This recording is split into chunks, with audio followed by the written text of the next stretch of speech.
All right, the tornado watch continues until noon. We have a tornado threat here that's going to continue probably until at least 11 o'clock in the Richmond area and then over to our east a little bit later than that. Looking at the wind advisory for the entire area, this is going to be for sustained winds of 25 to 35 miles per hour, gust up to 50 miles per hour. You might have noticed just in the past half hour, the winds have really started to crank up. These are non-thunderstorm winds that we're seeing, just what we call an environmental wind.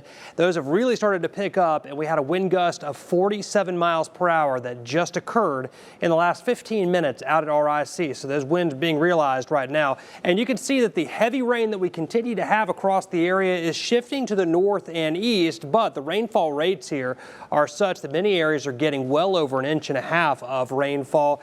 As far as any warnings go, we're going to start you up north. This area has really settled down across northern Virginia, northern neck as well, in the middle peninsula, some heavy rainfall there. Have heavy rainfall that continues in parts of the Richmond area, especially southeast around Verina, and then back down toward Pocahontas State Park, Beach Road, down toward Iron Bridge Road as well, then down toward Chester, Hopewell, Colonial Heights, Prince George area. Very heavy rainfall in those areas.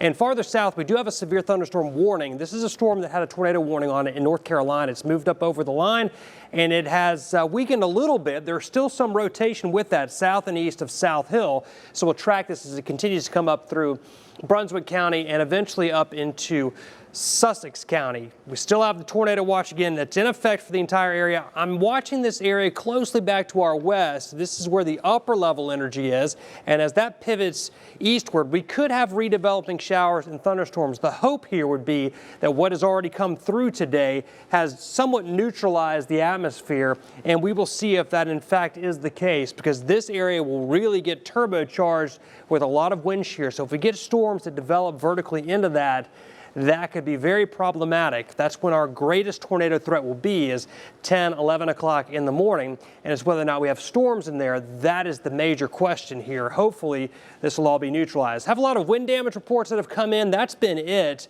But it's, again, part of a huge storm system that did produce a lot of tornadoes and unfortunately quite a few fatalities as well. And we're getting so far through this thing on the good end.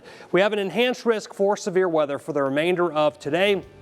The threats here: damaging wind gusts and brief tornadoes. We'll continue to take you through this. Mike Stone's in here with me. Stay with CBS 6, the Weather Authority.